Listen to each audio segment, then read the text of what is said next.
মাঝরাত 12টা। প্রবল বৃষ্টিতে পুরো শহর ভিজে গেছে। রাস্তার একপাশে দাঁড়িয়ে ছাতা ছাড়াই ফোনে কথা বলছে রাগী স্বভাবের মেয়ে ঈশিতা। মুখে তার স্পষ্ট বিরক্তি। হঠাৎ পিছন থেকে একটি বাইক এসে তার গায়ে কাদার পানি ছিটিয়ে দিল। ঈশিতার আগে চিৎকার করে উঠল। এই, চোখে দেখে বাইক চালাতে পারেন না? বাইকটা কয়েক হাত সামনে গিয়ে থেমে গেল।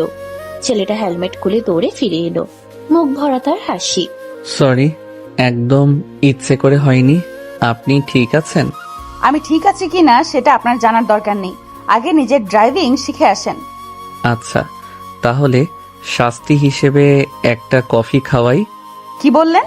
মানে রাগ কমানোর জন্য কফি নাকি খুব কাজ করে। ঈশিতার আগে ছাতাটা তুলে মারতে যাবে, ঠিক তখনই বজ্রপাতের শব্দে চমকে উঠে ভারসাম্য হারিয়ে পিছলে পড়তে নিল। আরিয়ান দ্রুত হাত বাড়িয়ে তাকে ধরে ফেলল। সাবধানে। কয়েক সেকেন্ড দুজনের চোখ এক হয়ে রইল। ঈশিতা দ্রুত নিজেকে ছাড়িয়ে নিল। হাত ছাড়ুন। সরি। আপনার মতো আজব মানুষ আমি জীবনে দেখিনি। ধন্যবাদ।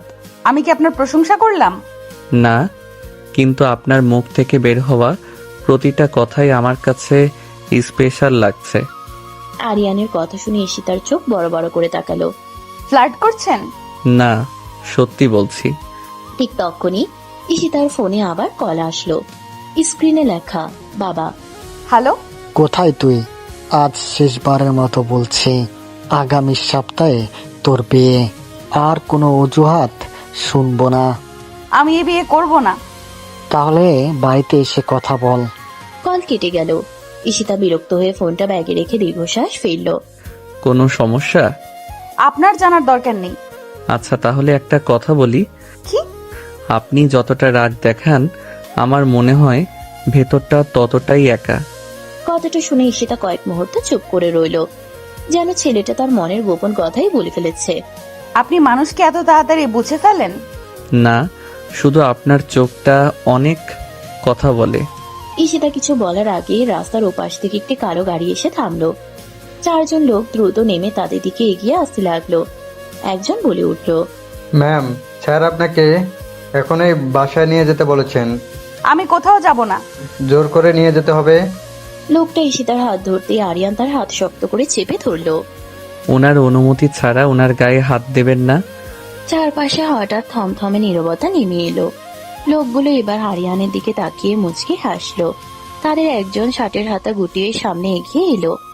লোকটা শার্টের হাতা গুটিয়ে আরিয়ানের সামনে এসে দাঁড়ালো।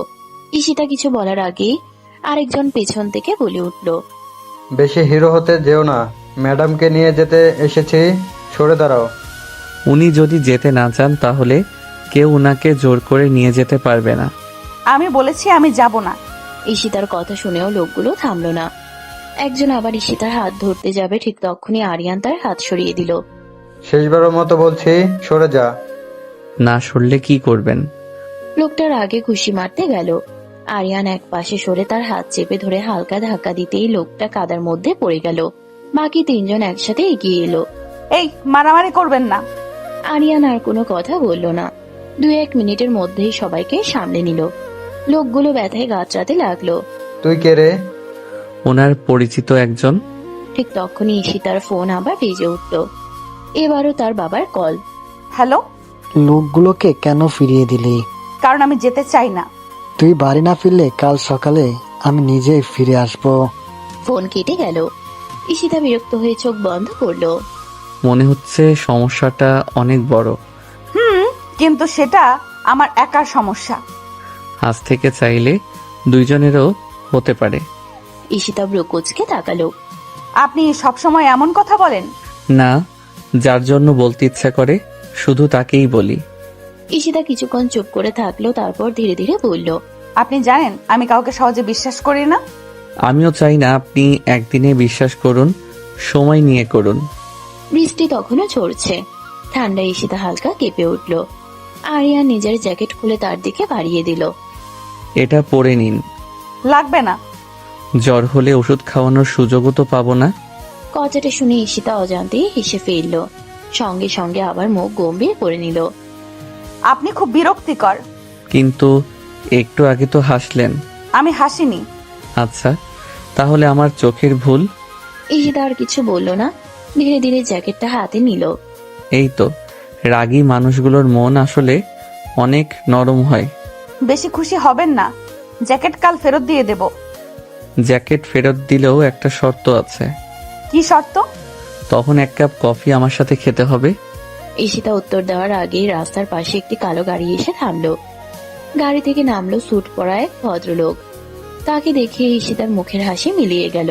আপনি এখানে? তোমাকে নিতে এসেছি। আর এই ছেলেটাকে, সেটা আজই জানতে চাই। ভদ্রলোকের গম্ভীর কণ্ঠ শুনে চারপাশ নিস্তব্ধ হয়ে গেল। আরিয়ান ঈশিতার দিকে তাকিয়ে বুঝতে পারলো মানুষটাকে দেখে সে সত্যি অস্বস্তিতে পড়েছে। আমাকে নিতে আসার দরকার ছিল না। দরকার ছিল, কারণ তুমি আবারও আমার কথা অমান্য করেছো। স্যার, উনি যদি এখন যেতে না চান? তোমাকে আমি কিছু জিজ্ঞেস করেছি। আরিয়ান চুপ হয়ে গেল। ঈশিতার সামনে এসে দাঁড়ালো। ওর সাথে এইভাবে কথা বলবেন না, ওর কোনো দোষ নেই। তাহলে দোষ কার? এক অচেনা ছেলের সাথে মাঝরাতে রাস্তায় দাঁড়িয়ে আছো। উনি অচেনা হলেও অন্তত জোর করে কোনো সিদ্ধান্ত চাপিয়ে দিচ্ছেন না। কথাটা শুনে ভদ্রলোকের চোয়াল শক্ত হয়ে গেল। শেষবারের মতো বলছি, গাড়িতে ওঠো। না। দুজনের মাঝে উত্তেজনা বাড়তেই আরিয়ান ধীরে ধীরে ঈশিতার পাশে এসে দাঁড়ালো। স্যার, রাগ করবেন না, উনি এখন মানসিকভাবে ভালো নেই। আজ ওনাকে একটু সময় দিন। তুমি জানো আমি কে? না, জানার দরকারও নেই। আমি শুধু এইটুকু জানি, কাউকে জোর করলে সে আরো দূরে সরে যায়। ভদ্রলোক কয়েক মুহূর্ত আরিয়ানের দিকে তাকিয়ে রইলেন, তারপর ঠান্ডা গলায় বললেন, তোমার নাম? আরিয়ান। ঠিক আছে আরিয়ান, আবার যদি আমার মেয়ে তোমাকে আশেপাশে দেখি, তখন কিন্তু এভাবে কথা বলবো না। কথাটা বলেই তিনি গাড়িতে উঠে চলে গেলেন। গাড়িটা চোখের আড়াল হতেই ঈশিতার দীর্ঘশ্বাস ফেলল। উনি আপনার বাবা? হুম। উনি আপনাকে অনেক ভালোবাসেন, শুধু প্রকাশ করার ধরনটা ভুল। সবাই এই কথাই বলে, কিন্তু কেউ আমার কষ্টটা বোঝে না। কয়েক সেকেন্ড নীরবতা নেমে এলো। চলুন, আপনাকে বাসায় পৌঁছে দেই। দরকার নেই, আমি নিজেই যেতে পারবো। জানি পারবেন, তবুও আজকে কেন জানি আপনাকে একা ছাড়তে ইচ্ছে করছে না। ঈশিতা প্রথমবারের মতো আরিয়ানের চোখের দিকে স্থির হয়ে তাকালো। সেই চোখে কোনো স্বার্থ নেই। আপনি সব মানুষের জন্য এত চিন্তা করেন? না, কিছু মানুষকে দেখলেই মনে হয় ওদের হাসিটা হারিয়ে যেতে দেওয়া উচিত না। শুধু একরাশ আন্তরিকতা। ঈশিতার ঠোঁটের কোণে অজান্তেই ছোট্ট হাসি ফুটে উঠল। আপনি খুব অদ্ভুত মানুষ। আর আপনি কি খুব রাগী? সবাই আমাকে এই নামেই ডাকে। আমি ডাকবো না। তাহলে? আমি ডাকবো রাগী বউ। কথাটা শুনে ঈশিতা বিস্ময়ে তাকিয়ে রইল। তারপর রাগ দেখিয়ে আরিয়ানের হাতে হালকা একটা চড় বসিয়ে দিল। কি সব বাজে বাজে কথা! ব্যথা পাইনি। কেন? কারণ রাগী মানুষের মায়েরও একটু আদর লুকিয়ে থাকে। ঈশিতা এবার সত্যি হেসে ফেলল। বৃষ্টির ফোঁটার সাথে সে হাসিটা যেন আরো সুন্দর লাগছিল। কিন্তু ঠিক তখনই আরিয়ানের ফোন বেজে উঠল। হ্যালো আরিয়ান, তাড়াতাড়ি হাসপাতালে চলে আয়। আন্টির অবস্থা হঠাৎ অনেক খারাপ হয়ে গেছে। খবরটা শুনে আরিয়ানের মুখের হাসি মুহূর্তেই মিলিয়ে গেল। ফোনটা হাত থেকে প্রায় পড়ে যেতে নিল। ঈশিতা উদ্বিগ্ন হয়ে বলল, কি হয়েছে? আম্মু হাসপাতালে। আরিয়ানের কাঁপা কণ্ঠ শুনে ঈশিতার বুকটা হঠাৎ কেঁপে উঠল। কয়েক সেকেন্ড আগেও যে ছেলেটা হাসছিল, এখন তার চোখে স্পষ্ট আতঙ্ক। কোন হসপিটালে? সিটি কেয়ার হাসপাতালে। আমাকে এখনই যেতে হবে। চলো। না, আপনি বাসায় চলে যান, আমি চলে যাব। একদম চুপ, এখন তর্ক করার সময় না। আমার গাড়িতে ওঠো। আরিয়ান আর কিছু বলল না। দুজন দ্রুত গাড়িতে উঠে পড়ল। ঈশিতা নিজেই স্টিয়ারিং ধরল। পুরো রাস্তা জুড়ে আরিয়ান শুধু আল্লাহকে ডাকতে লাগলো। আল্লাহ, আমার আম্মুকে ভালো করে দিও, আমার আর কেউ নাই। কথাগুলো শুনে ঈশিতা একবার আর চোখে আরিয়ানের দিকে তাকালো। ছেলেটার চোখে জমে থাকা পানিগুলো যেন তার নিজের মনকেও ভারী করে তুলল। প্রায় 15 মিনিট পর গাড়ি হাসপাতালের সামনে থামতেই আরিয়ান দৌড়ে ভেতরে চলে গেল। ঈশিতা তার পেছনেই গেল। আপু আম্মু কোথায়? আপনি আরিয়ান? জি। উনি এখন বিপদমুক্ত, তবে প্রচন্ড স্ট্রেসের কারণে প্রেশার অনেক বেড়ে গিয়েছিল। কথাটা শুনে আরিয়ান হাফ ছেড়ে বাঁচল। 2 হাত তুলে আলহামদুলিল্লাহ বলল। এখন দেখা করা যাবে? 5 মিনিটের জন্য যেতে পারবেন? দুজন কেবিনে ঢুকতেই বিছানায় শুয়ে থাকা মাঝবয়সী মহিলাটি দুর্বল হাসি দিলেন। বাবা চলে এসেছিস? আম্মু তুমি এমন করলে কেন? তুই চিন্তা করিস না, আমি ভালো আছি। তখনই মহিলার চোখ ঈশিতার দিকে গেল। এই মেয়েটা কে? আরিয়ান কিছু বলার আগে ঈশিতা এগিয়ে গিয়ে সালাম করলো ওনাকে। আসসালামু আলাইকুম আন্টি। ওয়ালাইকুম আসসালাম মা, তোমাকে তো আগে দেখিনি। আম্মু উনি আমার। আরিয়ান থেমে গেল, কি পরিচয় দেবে বুঝতে পারছিল না। ঈশিতা মুচকি হেসে বলল, আমি ওর বন্ধু। বন্ধু শব্দটা শুনে আরিয়ান চুপচাপ মাথা নিচু করলো। আল্লাহ তো আমার ভালো করুক মা, আজ আমার ছেলেটা একা ছিল না, এটাতেই শান্তি লাগছে। কিছুক্ষণ কথা বলে দুজন বাইরে বেরিয়ে এলো, করিডোরে দাঁড়িয়ে। ধন্যবাদ। এত ধন্যবাদ দেওয়ার কি আছে? আজ আপনি না থাকলে আমি হয়তো ভেঙে পড়তাম। আমি শুধু একজন বন্ধুর দায়িত্ব পালন করেছি। তাহলে আমরা সত্যি বন্ধু? দেখি ভবিষ্যতে প্রমোশনও হতে পারে। প্রমোশন? বেশি হাসবেন না। আরিয়ান হেসে ফিরল। ঠিক তখনই ঈশিতার ফোন আবার বেজে উঠল। হ্যালো, তুমি এখন কোথায়? হাসপাতালে। কার সাথে? একজন বন্ধুর সাথে। আমি 5 মিনিটের মধ্যে হাসপাতালে আসছি। আজ তোমার সেই বন্ধুকে আমি নিজের চোখে দেখতে চাই। ফোন কেটে গেল। ঈশিতা কিছুক্ষণ চুপ করে রইল। কি হয়েছে? বাবা আসছেন। তাহলে আমি চলে যাই? না, আজ পালালে উনি ভাববেন তুমি সত্যি ভুল কিছু করেছো। ঠিক তখনই হাসপাতালের মূল গেটের সামনে একটি কালো গাড়ি এসে থামলো। গাড়ি থেকে ঈশিতার বাবা নামলেন, কিন্তু তিনি একা নন। তার পাশ থেকে নেমে এলো আরেকজন সুদর্শন যুবক। যুবকটা মুচকি এসে ঈশিতার দিকে তাকিয়ে বলল, অবশেষে দেখা হলো। ঈশিতা, আগামী মাসে তো আমাদের এঙ্গেজমেন্ট, তাই না? যুবকটার কথা শুনে আরিয়ান অবাক হয়ে ঈশিতার দিকে তাকালো। ঈশিতার মুখ মুহূর্তেই শক্ত হয়ে গেল। কে বলেছে আপনার সাথে আমার এঙ্গেজমেন্ট হবে? আঙ্কেল তো সব ঠিক করে ফেলেছেন। আঙ্কেল ঠিক করলেই সব হয় না। ঈশিতার বাবা সামনে এগিয়ে এলেন। ঈশিতা, যথেষ্ট হয়েছে। এ হলো রিয়ান, যার সাথে তোমার বিয়ের কথা চলছে। ভাই, আরিয়ান শুধু মাথা নাড়ল। তার বুকের ভেতরটা কেমন যেন মোচড় দিয়ে উঠল। অথচ ঈশিতার সাথে তার পরিচয় মাত্র একদিনের। আর এই ছেলেটা? আমার বন্ধু। বন্ধু? রাত 12টায় বৃষ্টির মধ্যে আবার হাসপাতালের বন্ধুত্বটা বেশ গভীর মনে হচ্ছে। আপনার মন্তব্যের দরকার নেই। রিহান মুচকি এসে আরিয়ানের সামনে এসে দাঁড়ালো। কি করো ভাই? একটা সফটওয়্যার কোম্পানিতে কাজ করি। ওহ ভালো, কিন্তু একটা কথা মনে রেখো, ঈশিতা আমার হবু স্ত্রী, তাই একটু দূরত্ব বজায় রাখবে। কথাটা শুনে আরিয়ানের মুখের হাসিটা মিলিয়ে গেল। উনি যদি নিজে বলেন আমি আজই দূরে চলে যাব। সবাই এবার ঈশিতার দিকে তাকালো। আমি কাউকে দূরে যেতে বলিনি। তাহলে কি বলতে চাইছো? আমি শুধু এইটুকু বলতে চাই, আমার জীবন নিয়ে সিদ্ধান্ত আমি নিজেই নেব। তুমি সীমা ছাড়িয়ে যাচ্ছ। পরিবেশটা মুহূর্তেই ভারী হয়ে উঠল। ঠিক তখনই একজন নার্স দৌড়ে এসে বলল, আরিয়ান সাহেব, জি। আপনার আম্মু আপনাকে ডাকছেন। আরিয়ান ক্ষমা চেয়ে কেবিনের দিকে চলে গেল। কেবিনে ঢুকতেই, বাবা, জি আম্মু। বাইরে যে মেয়েটা দাঁড়িয়ে আছে ওকে আমার খুব ভালো লেগেছে। আম্মু, আমি মায়ের চোখে মানুষ চিনতে ভুল করি না, মেয়েটা খুব ভালো। আরিয়ান হালকা হেসে মাথা নিচু করলো। কিন্তু ও তো আমাকে শুধু বন্ধু ভাবে। ভালোবাসা কখনো জোর করে হয় না বাবা, ধৈর্য ধর। এদিকে করিডোরে, ঈশিতা চলুন, এখানে নাটক করার দরকার নেই। আমি কোথাও যাচ্ছি না। তুমি কি ওই ছেলেটার জন্য আমাকে অপমান করছো? চলো। না, আমি নিজের সিদ্ধান্তের জন্য দাঁড়িয়ে আছি। রিহান হঠাৎ ঈশিতার হাত শক্ত করে ধরে ফেলল। চলো। হাত ছাড়ুন। ঠিক তখনই কেবিন থেকে বের হয়ে দৃশ্যটা দেখে আরিয়ানের চোখ রাগে লাল হয়ে গেল। সে দ্রুত এগিয়ে এসে রিহানের হাত সরিয়ে দিল। উনি বলছেন হাত ছাড়তে, শুনতে পাননি? এটা আমাদের ব্যক্তিগত ব্যাপার। না, একজন মানুষ না বলার পরও তার হাত ধরে রাখা ব্যক্তিগত ব্যাপার না।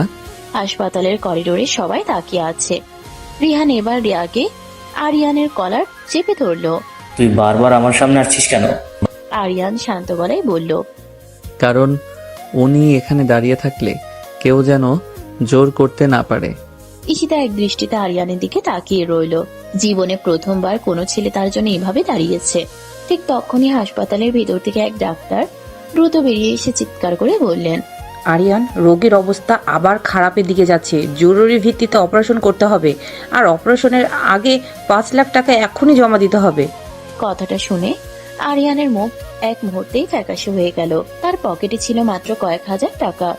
সে অসহায় চোখে মাটির দিকে তাকিয়ে রইল। আর সেই দৃশ্য দেখে ঈশিতা ধীরে ধীরে তার ব্যাগটা খুলল। আরিয়ান অসহায় চোখে মেঝের দিকে তাকিয়ে আছে, তার হাত দুটো কাঁপছে। ঈশিতা ধীরে ধীরে ব্যাগ খুলে চেকবুক বের করলো। কত টাকা লাগবে বললেন? 5 লাখ টাকা। যত দ্রুত জমা হবে তত দ্রুত অপারেশন শুরু করতে পারবো। ঈশিতা এক মুহূর্তও দেরি না করে চেক লিখতে শুরু করলো। আরিয়ান অবাক হয়ে তার হাত চেপে ধরলো। না প্লিজ, এটা করবেন না। কেন? আমি আপনার কাছ থেকে এত বড় সাহায্য নিতে পারবো না। আমি কি আপনাকে দান করছি? তবুও শোনেন, এই মুহূর্তে সবচেয়ে গুরুত্বপূর্ণ আপনার আম্মু। টাকা পরে ফেরত দিয়ে দেবেন, কিন্তু মানুষটা যদি... শেষ কথাটা আর বলতে পারলো না ঈশিতা। আমি কথা দিচ্ছি, একটা টাকা আমি ফিরিয়ে দেব। আমি আপনার কাছ থেকে কথা না, আন্টি সুস্থ হওয়াটা চাই। ঈশিতা চেকটা ডাক্তারের হাতে দিয়ে দিল। প্লিজ অপারেশন শুরু করুন। ঠিক আছে, আমরা এখনই প্রস্তুতি নিচ্ছি। ডাক্তার চলে যেতেই আরিয়ান কিছুক্ষণ চুপচাপ দাঁড়িয়ে রইল। তারপর হঠাৎ ঈশিতার সামনে এসে দাঁড়ালো। ধন্যবাদ শব্দটা খুব ছোট হয়ে যাবে, তাহলে বলবেন না? কিন্তু একটা কথা বলতে চাই। কি? আজ থেকে আপনার কোনো কষ্ট আমি নিজের চোখে দেখতে চাই না। কথাটা শুনে ঈশিতার বুকের ভিতরটা কেমন যেন থক করে উঠল। আপনি না খুব অদ্ভুত। আবার অদ্ভুত? কেউ এত অল্প সময়ে এইভাবে আপন হয়ে যায় নাকি? দুজনের চোখ আবার এক হয়ে গেল। ঠিক তখনই গলা খাকারি দিয়ে রিহান সামনে এসে দাঁড়ালো। হাসপাতালে রোম্যান্স চলছে দেখি। আপনার সমস্যা কি? সমস্যা হলো আমার হবু স্ত্রী অন্য একটা ছেলের জন্য 5 লাখ টাকা দিয়ে দিচ্ছে। আমি কাকে সাহায্য করব সেটা আমার ব্যক্তিগত বিষয়। বিয়ের পর আর থাকবে না। বিয়েটা আগে হোক, তারপর এইসব কথা বলবেন। রিহান রাগে দাঁত চেপে ঈশিতার বাবার দিকে তাকালো। আঙ্কেল, আপনি কিছু বলছেন না কেন? ঈশিতা, তুমি সীমা ছাড়িয়ে যাচ্ছ। আমি একজন অসুস্থ মানুষের চিকিৎসার জন্য টাকা দিয়েছি। এতে যদি সীমা ছাড়িয়ে যায় তাহলে আমি বারবার সেই সীমা পার হব। ঈশিতার বাবা কিছুক্ষণ চুপ করে রইলেন। তিনি প্রথমবারের মতো মেয়ের চোখে অন্যরকম দৃঢ়তা দেখলেন। ঠিক তখনই অপারেশন থিয়েটারের লাল বাতিটা জ্বলে উঠল। সবাই চুপচাপ বসে আছে, সময় যেন আর কাটতেই চাইছে না। আরিয়ান মাথা নিচু করে বসে আছে। ঈশিতা ধীরে ধীরে তার পাশে এসে বসলো। ভয় পাচ্ছেন? খুব। সব ঠিক হয়ে যাবে ইনশাল্লাহ। আরিয়ান কিছু না বলে মাথা নিচু করে বসে রইল। হঠাৎ ঈশিতা আস্তে করে তার হাতের উপর নিজের হাত রাখলো। আপনি একা নন। স্পর্শটা পেয়ে আরিয়ান অবাক হয়ে তাকালো। ঈশিতা চোখ সরিয়ে নিলেও হাতটা সরালো না। জানেন, এই প্রথম মনে হচ্ছে আমার পাশে সত্যি কেউ আছে। বেশি আবেগী হয়ে যাবেন না। চেষ্টা করছি, কিন্তু আপনি করতে দিচ্ছেন না। ঈশিতার ঠোঁটের কোণে ছোট্ট একটা হাসি ফুটে উঠল। ঠিক তখনই অপারেশন থিয়েটারের দরজা খুলে ডাক্তার বেরিয়ে এলেন। সবাই একসাথে উঠে দাঁড়ালো। অপারেশন সফল হয়েছে। কথাটা শুনে আরিয়ান আলহামদুলিল্লাহ বলে চোখ বন্ধ করলো। কিন্তু ডাক্তার আবার বললেন, তবে একটা বিষয় আছে। কি হয়েছে ডাক্তার? রোগী জ্ঞান ফেরার পর বারবার আরেকজনের নাম বলছে। কার? ঈশিতা। উনি বারবার বলছেন ওই মেয়েটাকে একবার আমার কাছে নিয়ে আসো। আরিয়ান আর ঈশিতা দুজনই একসাথে ডাক্তারের দিকে তাকিয়ে রইল। ডাক্তার মৃদু হেসে বললেন, রোগীর জ্ঞান পুরোপুরি ফিরেছে, উনি শুধু ঈশিতার সাথে একটু কথা বলতে চান। ঈশিতা ধীরে ধীরে কেবিনে ঢুকলো। আরিয়ান বাইরে দাঁড়িয়ে রইল। আরিয়ানের আম্মু দুর্বল চোখে ঈশিতার দিকে তাকিয়ে মৃদু হাসলেন। মা, তুই এসেছিস? জি আন্টি, কেমন আছেন এখন? আলহামদুলিল্লাহ। আমার একটা কথা রাখবি? অবশ্যই রাখবো। আমার ছেলেটা ছোটবেলা থেকে অনেক কষ্ট করেছে, ওকে কখনো একা ছেড়ে যাস না মা। ঈশিতা চুপ করে রইল। উত্তর দেওয়ার ভাষা খুঁজে পেল না। তুই কি আমার ছেলের হাতটা ধরবি? ঠিক তখনই নার্সের ডাকে আরিয়ান কেবিনে ঢুকলো। আরিয়ান, কাছে আয়। আরিয়ান এগিয়ে যেতেই তিনি এক হাতে আরিয়ানের হাত আর অন্য হাতে ঈশিতার হাত ধরলেন। তারপর ধীরে ধীরে দুই হাত একসাথে মিলিয়ে দিলেন। আল্লাহর কাছে আমার একটাই চাওয়া, তোরা দুজন সবসময় একসাথে থাকিস। কথাটা শুনে ঈশিতার চোখ ভিজে উঠল। আরিয়ানও কিছু বলতে পারলো না। ঠিক তখনই কেবিনের বাইরে ঈশিতার বাবা আর রিহান এসে দাঁড়ালো। বাহ, নাটক তো ভালোই হচ্ছে। ঈশিতা, এবার অনেক হয়েছে, চল বাসায়। আমি এখন কোথাও যাব না। তুমি কি বুঝতে পারছো তুমি কি করছো? খুব ভালো করেই বুঝতে পারছি। আঙ্কেল, আর কথা বাড়ানোর দরকার নেই। আগামী সপ্তাহে বিয়ে। সেই বিয়ে হবে না, কেন? কারণ আমি আপনাকে বিয়ে করব না। পুরো কেবিন নিস্তব্ধ হয়ে গেল। তুমি কি পাগল হয়ে গিয়েছো? যদি একজন ভালো মানুষকে বাঁচানোর জন্য তার পাশে দাঁড়ানোর জন্য পাগল হতে হয়, তাহলে আমি পাগল। তাহলে কাকে বিয়ে করবে? ঈশিতা একবার আরিয়ানের দিকে তাকালো, তারপর দৃঢ় কণ্ঠে বলল। আমি আরিয়ানকে বিয়ে করব। কথাটা শুনে সবাই স্তব্ধ হয়ে গেল। আরিয়ান নিজেও বিশ্বাস করতে পারছিল না। ঈশিতা, আপনি কি বলছেন? সত্যি বলছি। কিন্তু আমি কিছুই দিতে পারবো না আপনাকে। আমি টাকা না, একজন মানুষকে চাই। ঈশিতার বাবা রাগে কাঁপতে লাগলেন। আর যদি এই ছেলেকে বিয়ে করো তাহলে এই বাড়ির দরজা তোমার জন্য চিরদিনের জন্য বন্ধ। দরজা বন্ধ হয়ে গেলে হোক, কিন্তু নিজের বিবেকের দরজা আমি বন্ধ করতে পারবো না। রিহান রাগে হাসপাতাল ছেড়ে বেরিয়ে গেলেন। 2 দিন পর আরিয়ানের আম্মুকে হাসপাতাল থেকে ছেড়ে দেওয়া হয়েছে। তিনি নিজেই বললেন, আমার একটা শেষ ইচ্ছে আছে। কি ইচ্ছে আম্মু?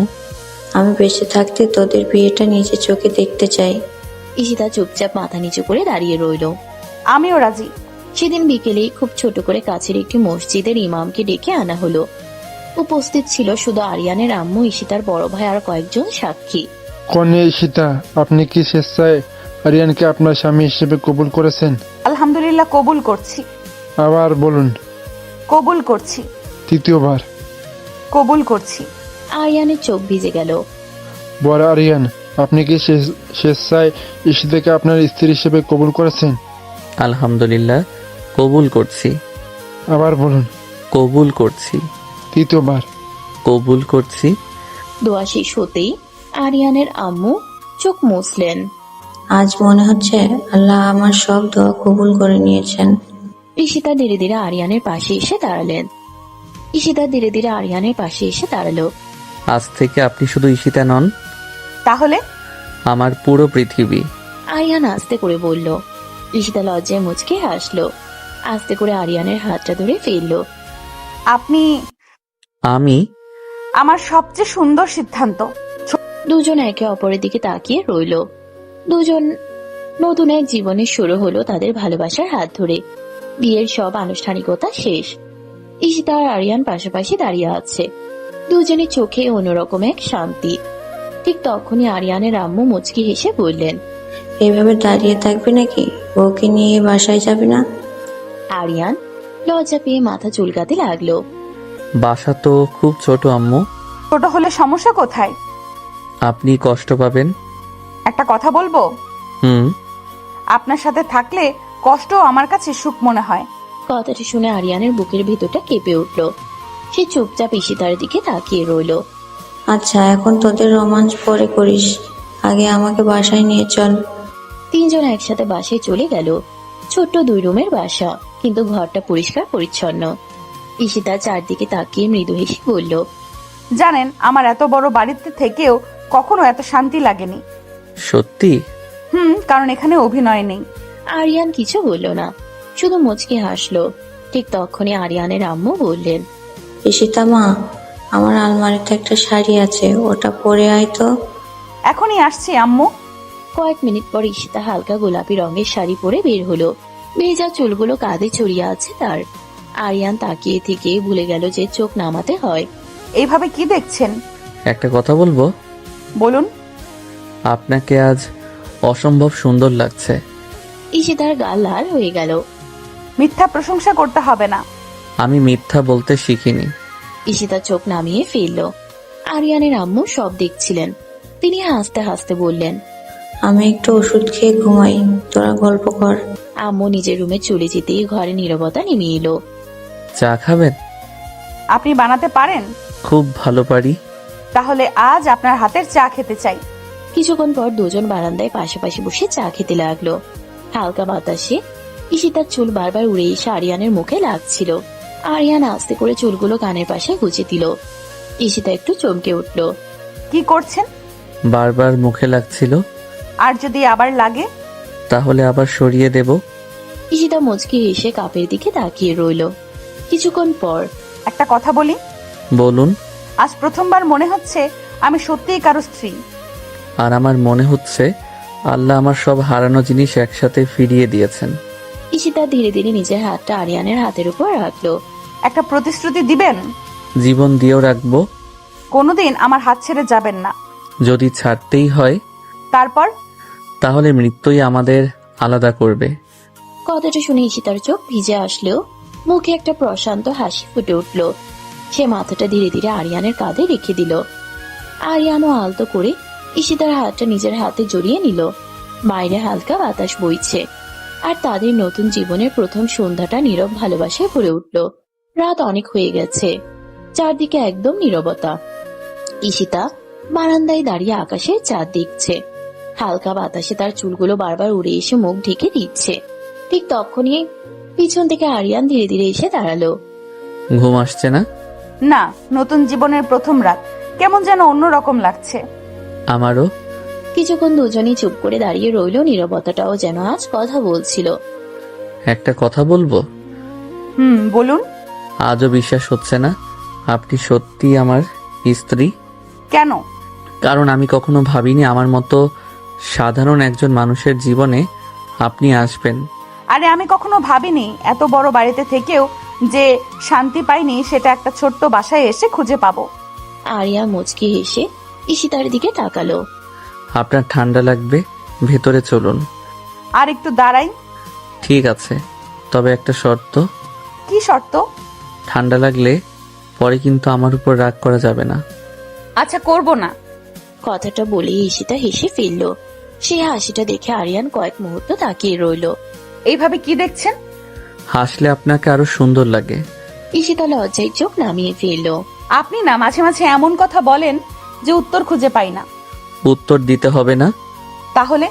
শুধু এভাবেই হাসবেন। ঈশিতা আস্তে করে আরিয়ানের হাতটা ধরল। জানেন, আজকে একটা জিনিস খুব ভালো লাগছে। কি? এখন থেকে সুখের খবর হোক বা কষ্টের খবর, দুটোই আপনাকে বলার একজন মানুষ পেয়েছি। আর আমি পেয়েছি এমন একজনকে যার জন্য প্রতিদিন আরো ভালো মানুষ হতে ইচ্ছে করে। দুজনের চোখ আবার এক হয়ে গেল। হঠাৎ হালকা বাতাসে ঈশিতার চুল মুখের উপর এসে পড়ল। আরিয়ান খুব যত্ন করে চুলগুলো কানের পাশে সরিয়ে দিল। আপনি সব সময় এত কেয়ারিং। শুধু আপনার জন্য। কথাটা শুনে ঈশিতা ধীরে ধীরে আরিয়ানের কাঁধে মাথা রাখলো। একটা কথা রাখবেন? অবশ্যই।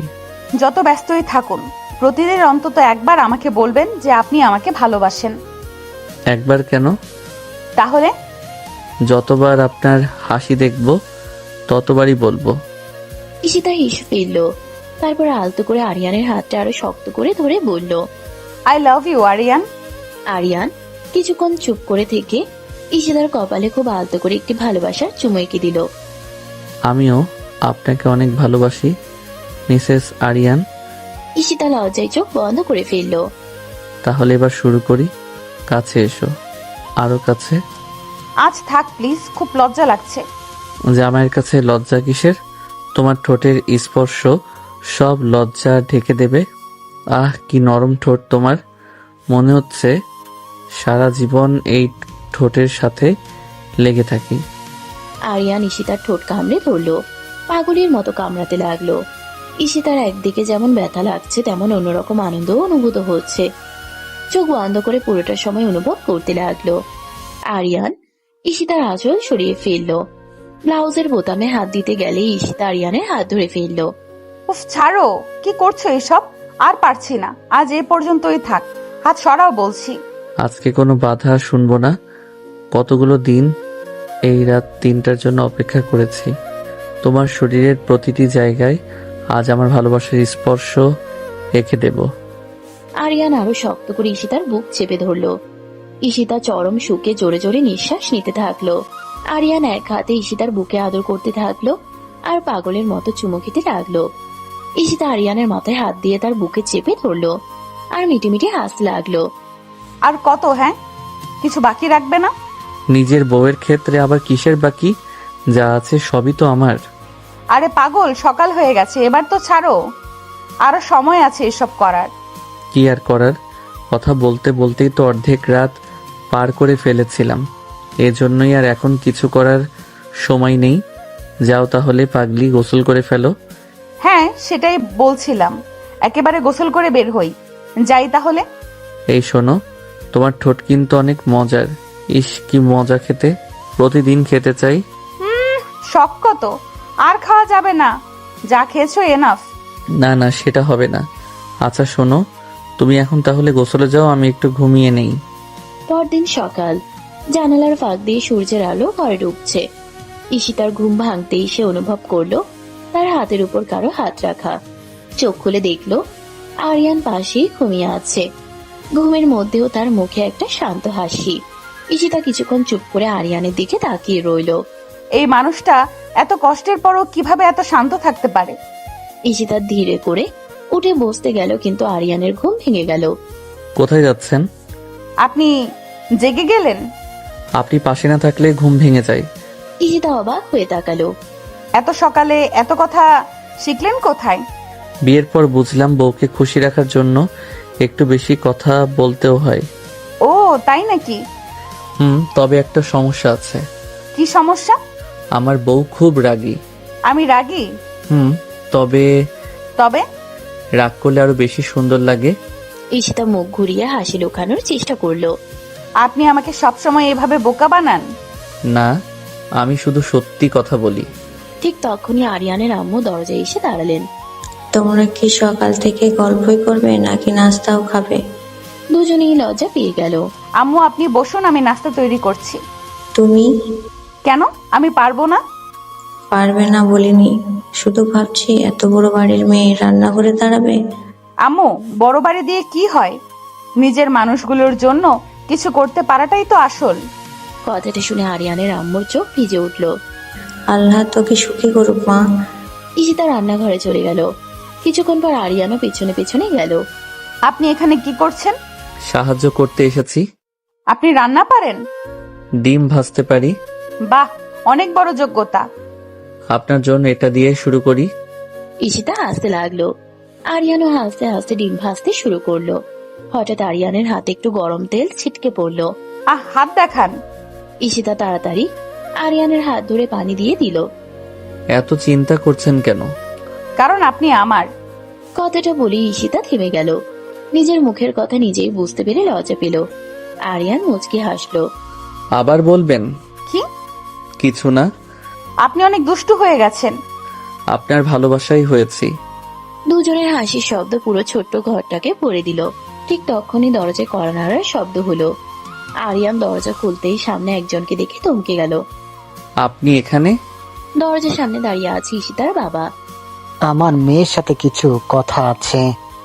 আরিয়ান আর ঈশিতা দুজনেই একে অপরের দিকে তাকালো। এতদিন পর প্রথমবার ঈশিতার বাবাকে দেখে নতুন এক অজানা আশঙ্কা তৈরি হলো। দরজার সামনে ঈশিতার বাবা দাঁড়িয়ে আছেন।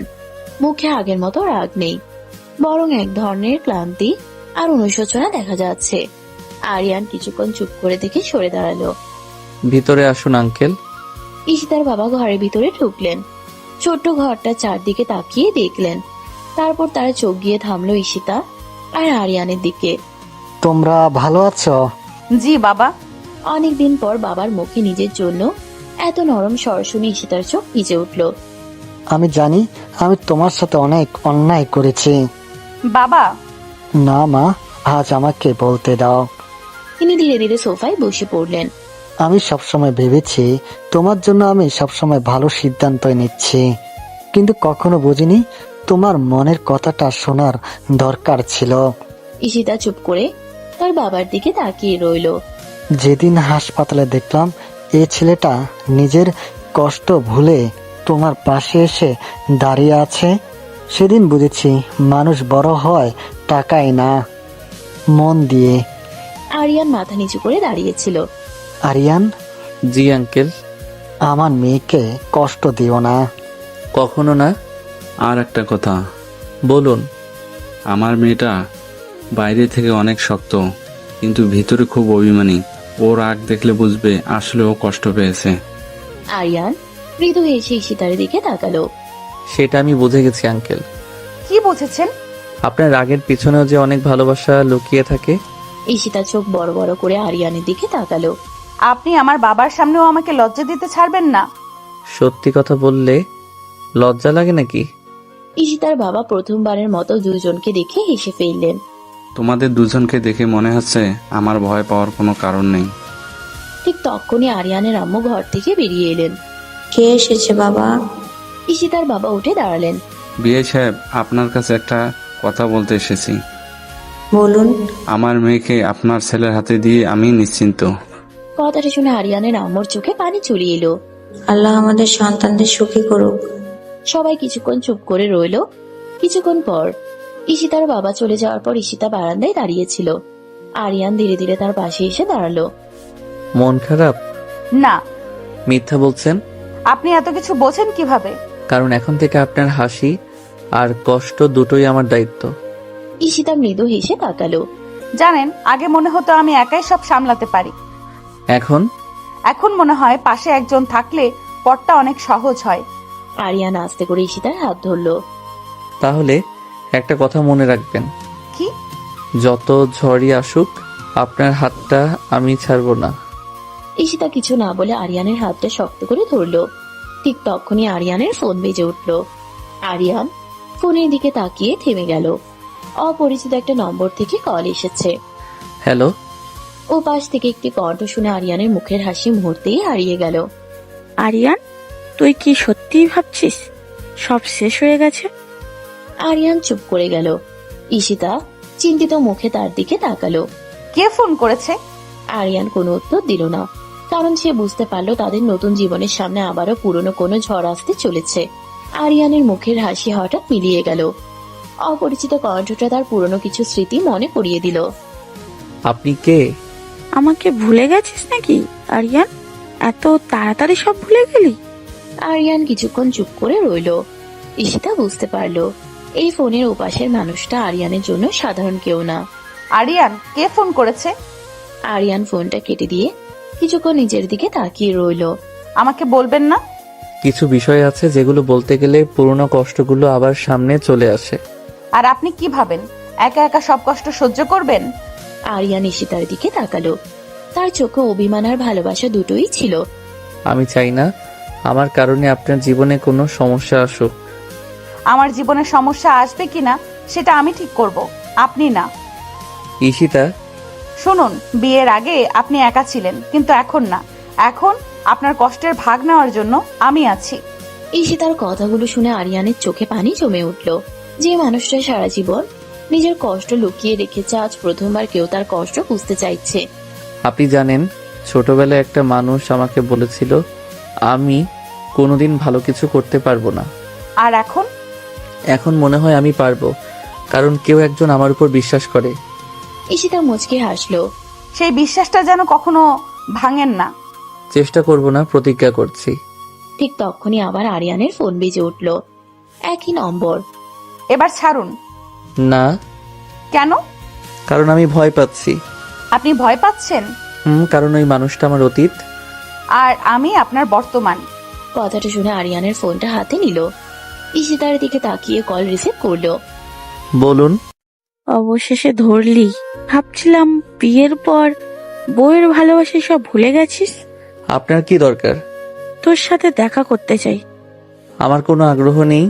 কিন্তু আমার আছে, কারণ তোর কাছে এমন একটা সত্য আছে যেটা জানলে তোর বউ তোকে ক্ষমা করবে না। আরিয়ানের মুখের রং বদলে গেল। কি হয়েছে? কিছু না।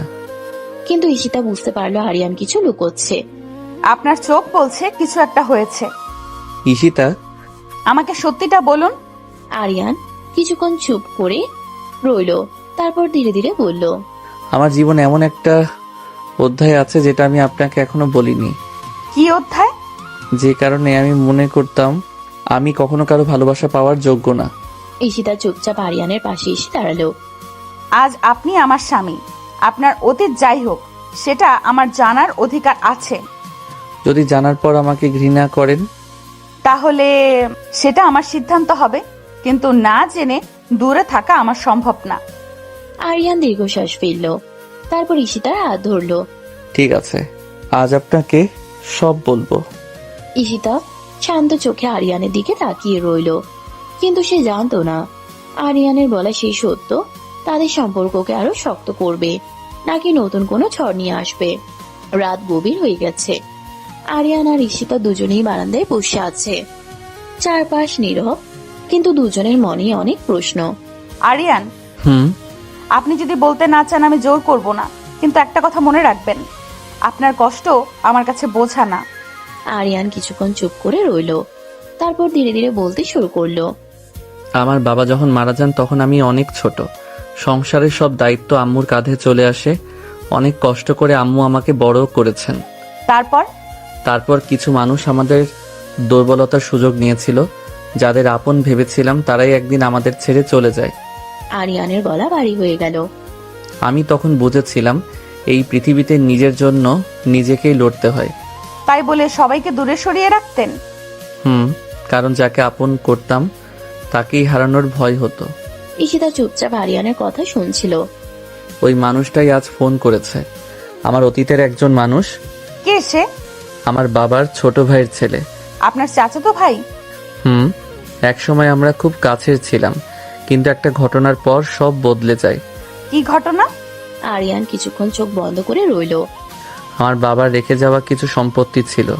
সবাই ভেবেছিল আমি ছোট, আমাকে সহজে ঠকানো যাবে, কিন্তু আম্মু সব বুঝে গিয়েছিলেন। তারপর?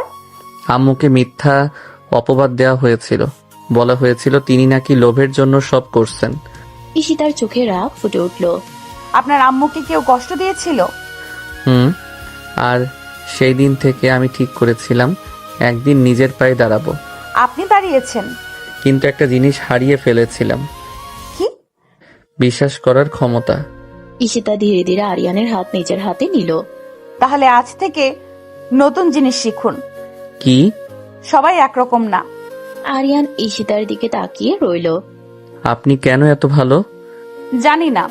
আমার মতো একজন মানুষকে এত সহজে বিশ্বাস করেন কিভাবে? কারণ আমি আপনার চোখ দেখেছি।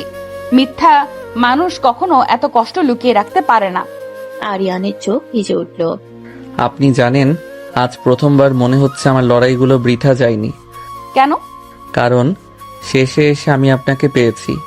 ঈশিতা কিছু বলতে পারল না, শুধু মৃদু হেসে আরিয়ানের কাঁধে মাথা রাখলো। ঠিক তখনই আরিয়ানের ফোনে একটি মেসেজ এলো।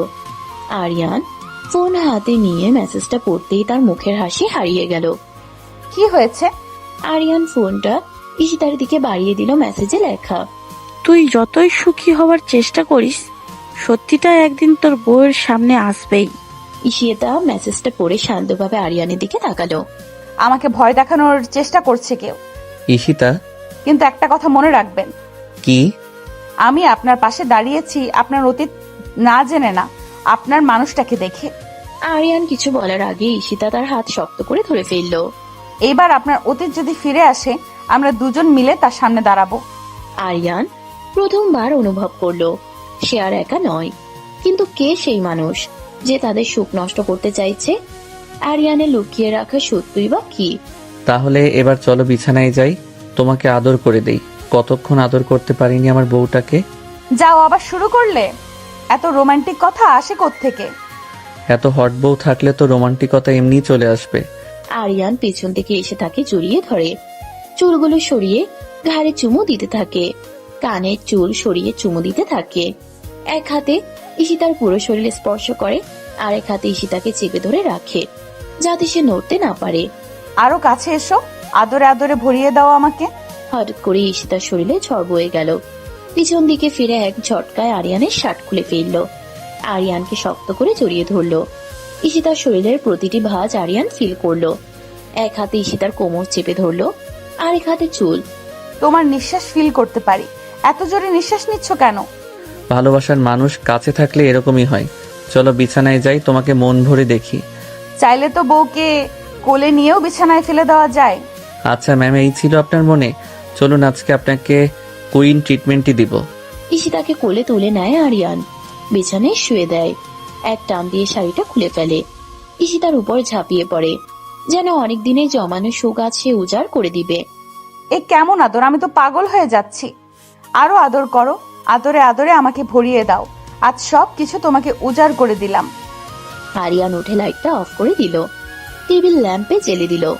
মৃদু আলোতে ঈশিতাকে অনেক সুন্দর লাগছে। আরিয়ান মন ভরে ঈশিতাকে দেখছে আর পাগলের মতো আদর করছে। এভাবেই লজ্জা পেরিয়ে তারা দুজনের একান্ত কাছে চলে আসে। পরদিন সকাল। নতুন সম্পর্কে নতুন অনুভূতিতে আরিয়ান আর ঈশিতার জীবন ধীরে ধীরে বদলে যাচ্ছে। যে মানুষটা একসময় নিজের কষ্ট একা সহ্য করত, এখন তার প্রতিটা মুহূর্তে একজন মানুষ পাশে থাকে। পরদিন সকালে আরিয়ান, উঠবেন? আরিয়ান চোখ বন্ধ করেই মুচকি হাসলো। আর একটু ঘুমাতে দেন। না, প্রতিদিন এত দেরি করে উঠলে হবে? আগে তো কেউ ছিল না বকা দেওয়ার জন্য। এখন আছে। আরিয়ান চোখ খুলে ঈশিতার দিকে তাকালো। তার মুখে একটা শান্ত হাসি। জানেন, এই বকাটাও আমার ভালো লাগে, কেন? কারণ এই বকার মধ্যে অধিকার আছে। ঈশিতা কিছু বলতে গিয়েও থেমে গেল। আরিয়ানের এই ছোট ছোট কথাগুলোই তাকে প্রতিদিন নতুন করে অনুভব করায় সে ভুল মানুষকে জীবনসঙ্গী বানায়নি। বেশি কথা না বলে উঠে পড়ুন। একটা কথা বলবো? কি? বিয়ের আগে ভাবতাম ভালোবাসা মানে শুধু বড় বড় কথা, কিন্তু এখন বুঝি ভালোবাসা মানে সকালে ঘুম থেকে তুলে দেওয়া, অসুস্থ হলে পাশে বসে থাকা, আর চুপ থাকলেও মনের কথা বুঝে ফেলা। ঈশিতার চোখে মায়া ফুটে উঠল। আপনি অনেক বদলে গেছেন। আপনার জন্য। ঠিক তখনই আরিয়ানের আম্মু দরজায় এসে দাঁড়ালেন। তোমাদের দুজনকে দেখে আমার একটা শান্তি লাগে। আন্টি, মা, তুমি জানো না আমার ছেলেটা কতটা একা ছিল? তুমি আসার পর ও আবার হাসতে শিখেছে। ঈশিতা চুপ করে রইল। আরিয়ান মায়ের দিকে তাকিয়ে মৃদু হাসলো। আম্মু, এখন কিন্তু আমার দুইজন মানুষ আছে। দুজন? একজন আপনি আর একজন ঈশিতা। ঈশিতা লজ্জায় মুখ ঘুরিয়ে নিল। ঠিক তখনই ঈশিতার ফোনে একটা মেসেজ এলো। মেসেজটা পড়ে ঈশিতার মুখের হাসি হঠাৎ মিলিয়ে গেল। কি হয়েছে? কিছু না। ঈশিতা, আমাকে লুকাবেন না। ঈশিতা কিছুক্ষণ চুপ থেকে ফোনটা আরিয়ানের হাতে দিল। মেসেজে লেখা, তোমার বিয়ে হয়েছে ঠিকই, কিন্তু পুরনো হিসাব এখনো শেষ হয়নি। আরিয়ানের চোখের দৃষ্টি বদলে গেল। কে পাঠিয়েছে এটা? জানি না। যেই হোক, একটা কথা মনে রাখবেন। কি? আগে আপনি আমার পাশে দাঁড়িয়েছিলেন, এখন আপনার পাশে দাঁড়ানোর দায়িত্ব আমার। ঈশিতা চুপ করে আরিয়ানের হাতটা শক্ত করে ধরলো। শুধু একটা কথা দিন। কি? যাই হোক না কেন, আমাকে একা ছেড়ে যাবেন না। এই হাত যখন ধরেছি শেষ পর্যন্ত ধরে রাখবো। কিন্তু তারা কেউ জানতো না তাদের ভালোবাসার সামনে এবার এমন একটা সত্য আসতে চলেছে যা তাদের সম্পর্ককে আরো শক্ত করবে, নাকি নতুন ঝড় নিয়ে আসবে। রাত অনেক হয়ে গেছে। ঘরের আলোটা মৃদু জ্বলছে। ঈশিতা চুপচাপ জানালার পাশে দাঁড়িয়ে বাইরে তাকিয়ে আছে। আরিয়ান বিছানায় বসে তার দিকে তাকিয়ে আছে। কি ভাবছেন? কিছু না। এই কিছু না কথাটার মধ্যেই সবচেয়ে বেশি কিছু লুকিয়ে থাকে। ঈশিতা মৃদু হেসে আরিয়ানের দিকে তাকালো। আপনি এখন অনেক বুঝতে শিখেছেন। আপনার কাছ থেকেই শিখছি। আগে তো আমার কথা শোনার মতো কেউ ছিল না। কথাটা শুনে ঈশিতার মুখটা একটু বিষণ্ণ হয়ে গেল। সে ধীরে ধীরে আরিয়ানের পাশে এসে বসলো। এখন আছি তো। জানি। তাহলে এত চিন্তা করেন কেন? কারণ আপনাকে হারানোর ভয় হয়। ঈশিতা কিছুক্ষণ চুপ করে রইল। তারপর আস্তে করে আরিয়ানের হাতের উপর নিজের হাতটা রাখলো। একটা কথা মনে রাখবেন, আমি আপনার জীবনে এসেছি চলে যাওয়ার জন্য না। আরিয়ান ঈশিতার দিকে তাকিয়ে মুচকি হাসলো। আপনি জানেন আপনার এই কথাগুলো আমার জন্য কতটা মূল্যবান? জানি না। আমার পুরো পৃথিবীর সমান। ঈশিতা লজ্জায় চোখ নামিয়ে নিল। আপনি দিন দিন বেশি রোমান্টিক হয়ে যাচ্ছেন।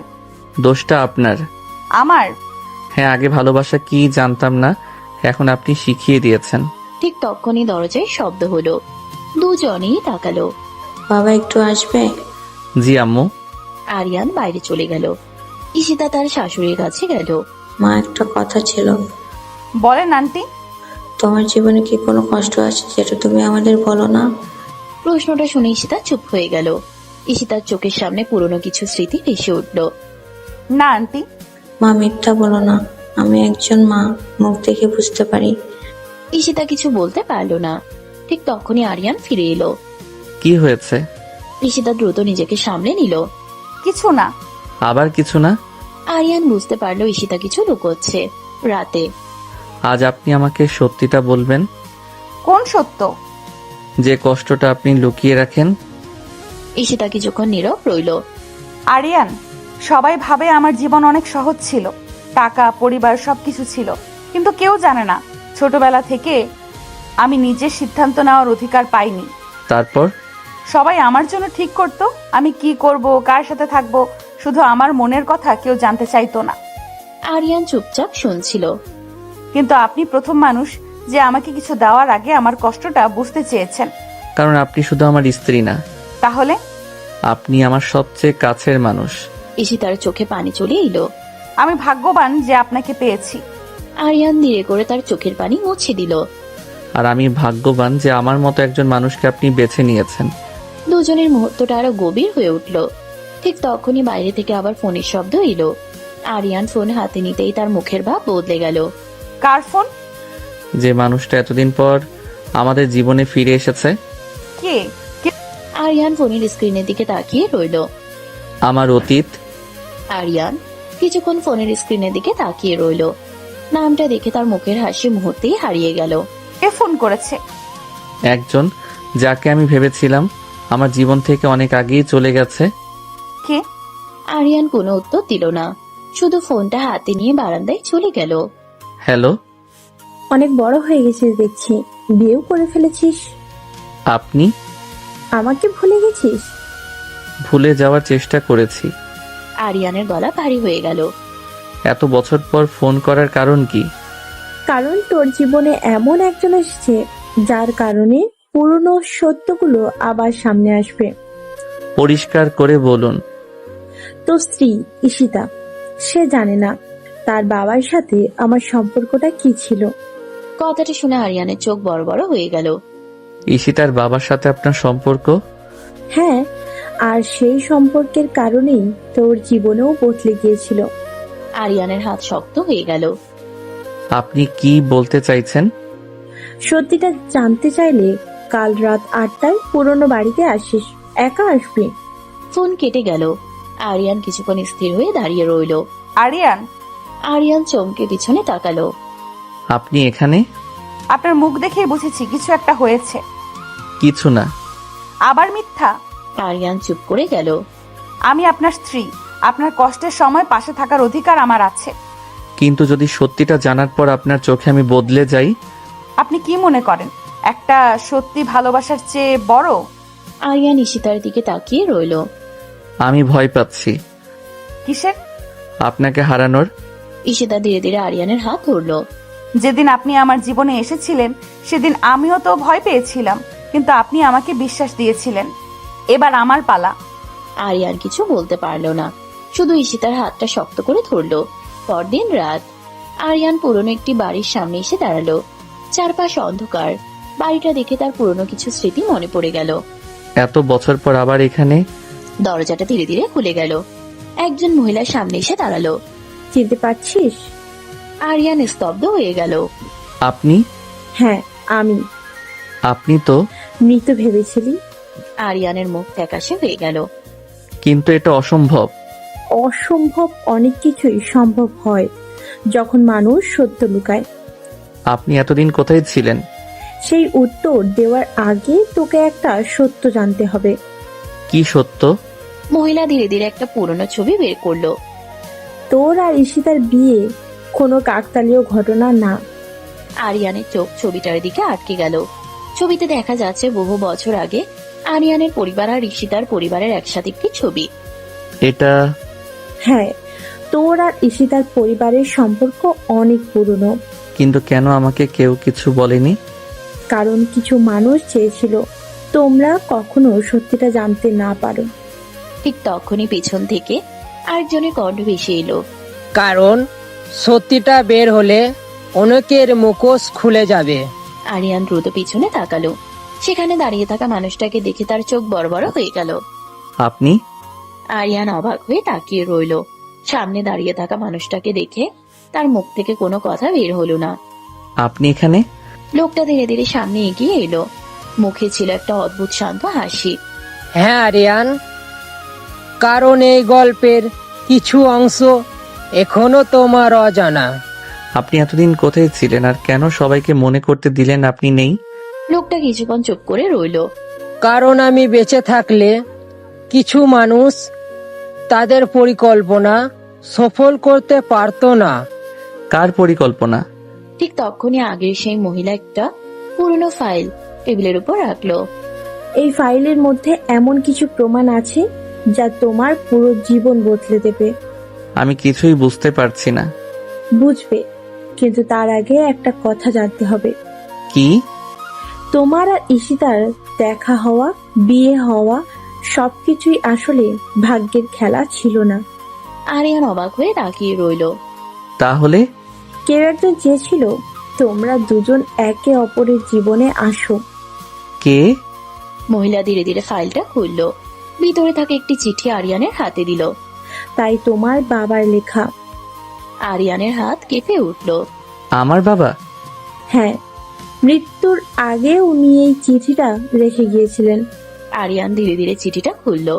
চিঠিতে লেখা, আরিয়ান, যদি কখনো এই চিঠি তোমার হাতে আসে তাহলে বুঝবে সত্যিটা জানার সময় এসেছে। তোমার জীবনে যে মানুষটা আসবে তাকে কখনো হারিয়ে ফেলো না, কারণ সেই মানুষটাই তোমার ভাঙা জীবনকে পূর্ণ করবে। আরিয়ানের চোখে পানি চলে এলো। বাবা জানতেন? হ্যাঁ, উনি ঈশিতার পরিবারকে অনেক আগে থেকেই চিনতেন। কিন্তু ঈশিতার পরিবার কেন কিছু জানে না? মহিলা চুপ করে গেল। মহিলা ধীরে ধীরে বলল, বলুন। কারণ ঈশিতার বাবার কাছ থেকে একটা সত্য লুকানো হয়েছে। কি সত্য? ঈশিতার মায়ের মৃত্যুর পেছনে যে ঘটনা ছিল সেটা দুর্ঘটনা ছিল না। কথাটা শুনে আরিয়ানের শরীর শিউরে উঠল। আপনি কি বলছেন? হ্যাঁ, আর সেই ঘটনার সাথে তোমার পরিবারের একজন জড়িত ছিল। আরিয়ানের চোখে অবিশ্বাস। কে? যার নাম জানলে তুমি সবচেয়ে বেশি কষ্ট পাবে। ঠিক তখনই আরিয়ানের ফোন বেজে উঠল। স্ক্রিনে ঈশিতার নাম দেখে সে কিছুটা শান্ত হলো। হ্যালো। আপনি কোথায়? আমি? মিথ্যা বলবেন না, আপনার গলায় বুঝতে পারছি কিছু হয়েছে। আরিয়ান চোখ বন্ধ করলো। ঈশিতা, আমি একটা সত্য জানতে পেরেছি। কি সত্য? এমন একটা সত্য যেটা হয়তো আমাদের জীবন বদলে দিতে পারে। আমি আসছি। না, আপনি আসবেন না। কেন? কারণ আমি ভয় পাচ্ছি। আরিয়ান, যদি সত্যিটা আমাদের আলাদা করে দেয়। ফোনের ওপাশে কিছুক্ষণ নীরবতা। তারপর ঈশিতা ধীরে করে বলল, যে সম্পর্ক সত্যি ভালোবাসার উপরে দাঁড়িয়ে থাকে তাকে কোনো সত্যি আলাদা করতে পারে না। আরিয়ানের চোখে পানি চলে এলো। আপনি যেখানে আছেন ঠিকানা পাঠান, আমি আসছি। ফোন কেটে গেল। ঈশিতা আসছে। হ্যাঁ। তাহলে প্রস্তুত হও, কারণ আজ রাতে শুধু সত্য প্রকাশ হবে না। মহিলা ফাইলের শেষ পাতাটা আরিয়ানের সামনে রাখলো। পাতায় একটি নাম লেখা। আরিয়ান নামটা দেখে জমে গেল। এটা হতে পারে না। কিন্তু এটাই সত্য। আরিয়ানের হাতে থাকা কাগজটা কাঁপতে লাগলো, কারণ সেই নামটা ছিল ঈশিতার নিজের পরিবারের একজনের। কাগজটার দিকে তাকিয়ে আরিয়ান কিছুক্ষণ নিস্তব্ধ হয়ে দাঁড়িয়ে রইল। তার চোখে অবিশ্বাস, কষ্ট আর রাগ একসাথে ফুটে উঠল। এটা অসম্ভব। সত্য কখনো কখনো অসম্ভব মনে হয় আরিয়ান। না, আমি বিশ্বাস করি না। ঈশিতার পরিবার এমন কিছু করতে পারে না। আরিয়ানের গলার দৃঢ়তা শুনে মহিলা কিছুক্ষণ চুপ করে রইল। তুমি ঈশিতাকে ভালোবাসো, তাই তুমি তার পরিবারকে বিশ্বাস করতে চাচ্ছ, কিন্তু সত্যিটা জানার অধিকার তোমার আছে। প্রমাণ কোথায়? মহিলা ফাইল থেকে আরো কিছু কাগজ বের করলো। এগুলো দেখো। আরিয়ান একের পর এক কাগজ দেখতে লাগলো। পুরনো রিপোর্ট, কিছু ছবি আর কিছু স্বাক্ষর করা কাগজ। এগুলো এত বছর ধরে লুকিয়ে রাখা হয়েছে? হ্যাঁ। কিন্তু কেন? কারণ কিছু মানুষ নিজের ভুল ঢাকার জন্য অন্যের জীবন নষ্ট করতেও পিছপা হয় না। ঠিক তখনই দরজার শব্দ হলো। আরিয়ান দ্রুত পিছনে ফিরে তাকালো। সেখানে ঈশিতা দাঁড়িয়ে আছে। আরিয়ান। আরিয়ানের চোখে পানি দেখে ঈশিতার বুকটা কেঁপে উঠল। কি হয়েছে? আপনি এখানে কেন এসেছেন? কারণ আপনি একা কষ্ট পাচ্ছিলেন। ঈশিতা ধীরে ধীরে আরিয়ানের কাছে এগিয়ে এলো। আমাকে বলুন, যদি এমন কিছু জানেন যা জানার পর আমাকে ঘৃণা করবেন। আপনি কি সত্যি মনে করেন একটা সত্যি আমার ভালোবাসার চেয়ে বড়? কথাটা শুনে আরিয়ানের চোখ ভিজে গেল। আপনার পরিবারের ব্যাপারে কিছু সত্য জানতে পেরেছি। আমার পরিবার? হ্যাঁ। আরিয়ান কাগজগুলো ঈশিতার হাতে দিল। ঈশিতা ধীরে ধীরে সব পড়তে লাগলো। কয়েক মুহূর্তের মধ্যেই তার মুখের রং বদলে গেল। না। ঈশিতা, এটা হতে পারে না। ঈশিতার হাত কাঁপতে লাগলো। আমার বাবা এমন কিছু করতে পারেন না। আমিও চাই না এটা সত্যি হোক, দুজনেই চুপ করে রইল। তোমাদের দুজনের জন্য এই সত্য জানা জরুরি ছিল। আপনি এত কিছু জানলেন কিভাবে? মহিলা কিছুক্ষণ চুপ করে থাকলেন। কারণ আমিও সেই ঘটনার একজন সাক্ষী। সাক্ষী? হ্যাঁ, তোমার মায়ের মৃত্যুর আগের রাত আমি সব দেখেছিলাম। ঈশিতার চোখ বড় হয়ে গেল। আপনি আমার মায়ের কথা জানেন? শুধু জানি না, শেষ সময়ে তোমার মা আমাকে একটা দায়িত্ব দিয়ে গিয়েছিলেন। কি দায়িত্ব? মহিলা ধীরে ধীরে একটা ছোট বাক্স বের করলেন। এটা তোমার মায়ের। বাক্সটা হাতে নিয়ে ঈশিতার চোখে পানি চলে এলো। এত বছর এটা কোথায় ছিল? এমন জায়গায় যেখানে কেউ খুঁজে পাবে না। ঈশিতা কাপা হাতে বাক্সটা খুলল। ভিতরে ছিল একটা পুরনো চিঠি। ঈশিতা চিঠিটা খুলতেই মায়ের হাতে লেখা দেখতে পেল। মা? চিঠির প্রথম লাইন পড়ে ঈশিতার চোখ দিয়ে পানি গড়িয়ে পড়তে শুরু করলো। চিঠিতে লেখা ছিল, ঈশিতা, যদি কখনো এই চিঠি তোমার হাতে আসে তাহলে বুঝবে আমি যে সত্য লুকিয়ে রেখেছিলাম সেটা জানার সময় হয়ে এসেছে। আরিয়ান আর ঈশিতা দুজনেই নিঃশব্দে চিঠিটার দিকে তাকিয়ে রইল। অপারেশনের পর কয়েকদিন কেটে গেছে। আরিয়ানের আম্মু এখন অনেকটাই সুস্থ। ঈশিতা প্রতিদিনের মতো নিজের হাতে ওনার যত্ন নিচ্ছে। আরিয়ান দূর থেকে সবকিছু দেখছে। তার চোখে কৃতজ্ঞতা আর ভালোবাসা দুটোই স্পষ্ট। তুমি এত কিছু করছো কেন?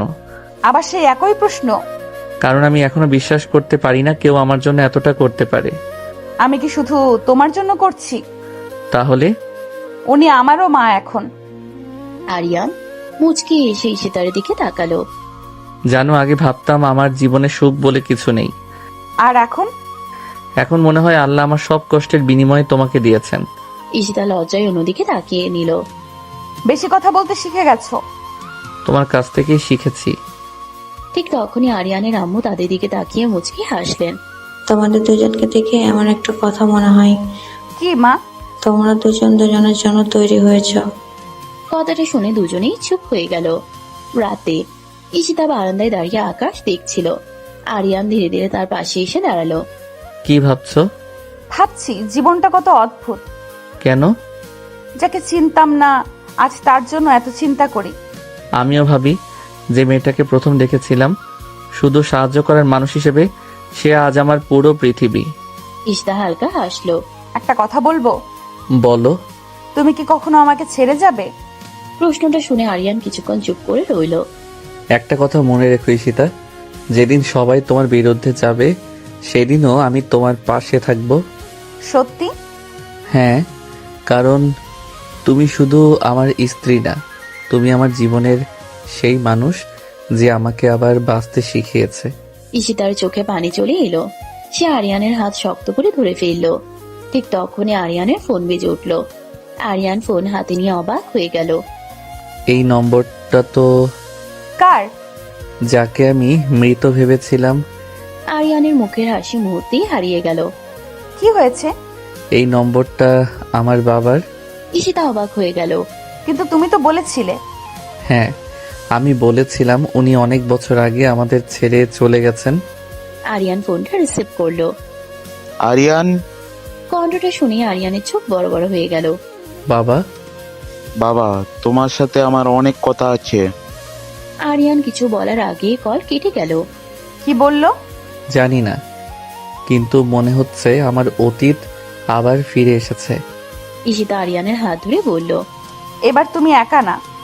জানি। দুজন একে অপরের দিকে তাকিয়ে রইল, কিন্তু তারা জানতো না এই ফোন কল তাদের জীবনে নতুন এক সত্য প্রকাশ করতে যাচ্ছে। রাতটা আরিয়ানের জন্য খুব অস্থির ছিল।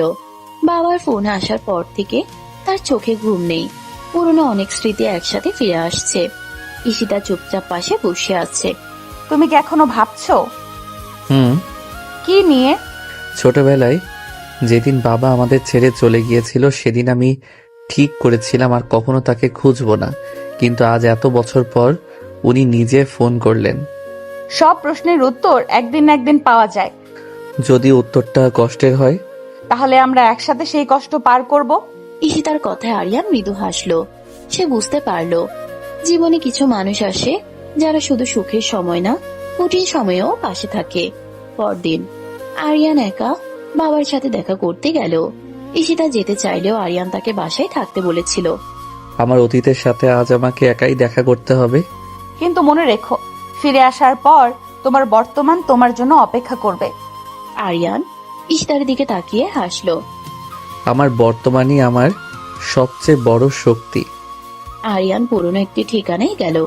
সেখানে একজন বয়স্ক মানুষ বসেছিল। বাবা। লোকটা ধীরে ধীরে উঠে দাঁড়ালো, চোখে পানি জমে গেল। আমার ছেলে। এত বছর কোথায় ছিলেন? তোমাদের ছেড়ে যাওয়ার ইচ্ছে আমার ছিল না বাবা। কিছু মানুষ আর কিছু পরিস্থিতি আমাকে বাধ্য করেছিল। তাহলে আমাদের একা ফেলে গেলেন কেন? আরিয়ানের গলায় অভিমান স্পষ্ট ছিল। আমি ভুল করেছি, কিন্তু তোমার মা তোমাকে কষ্ট দেওয়ার শাস্তি আমি প্রতিদিনই পেয়েছি। কিছুক্ষণ নীরব নেম। আমি আপনাকে ক্ষমা করতে পারবো কিনা জানি না। আমি ক্ষমা চাইতেও আসিনি, শুধু শেষবারের মতো ছেলের সামনে দাঁড়াতে চেয়েছিলাম। কিছুক্ষণ নীরবতা নেমে এলো। আরিয়ান চুপ করে রইল। ঠিক তখনই ঈশিতার সামনে এসে দাঁড়ালো। তুমি এখানে? তুমি ভাবলে আমি জানবো না? তোমার কষ্টের সময় আমি দূরে থাকবো? আরিয়ানের বাবা ঈশিতার দিকে তাকিয়ে মুচকি হাসলেন। তুমি নিশ্চয়ই ঈশিতা, যে মেয়ের কথা শুনেই বুঝেছি আমার ছেলে আবার হাসতে শিখেছে।